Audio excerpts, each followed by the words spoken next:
Gel görüşey son dəfə biz, ötən illər xatirinə. Həqiqətlə yalanları doğru edək son dəfə biz. Gəl biz belə ayrılmaya. İki qanlı düşmən kimi, gəl insan tək ayrılaq biz. Salam verək, salam alaq, xoş görünən istək kimi. Bax sevgi var ikimizdə, hikkə dolu içimizdə. Barışmırıq ikimizdə, ayrılanda biləcəyik, iki düşmən ikimizdə. Onda yaman gec olacaq sevgimizdə, üzüləcək gəlib baxıb bizə, bizi gözdən keçirəcək. Gəl biz belə ayrılmaya.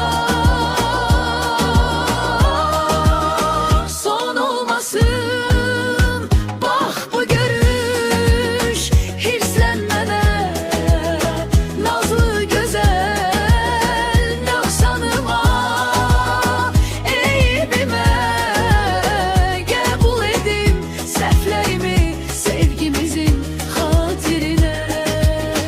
Gəl bir daha ayrılmaya.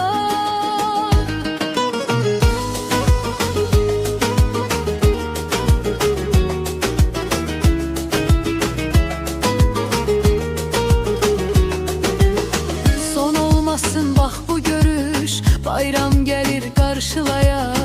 İki güzel insan kimi, gel görüşək aşık kimi, bülbül kimi, çəmən kimi. Gel biz daha ayrılmayaq, iki çətin düşmən kimi. İnaysan tek ayrılaq biz, salam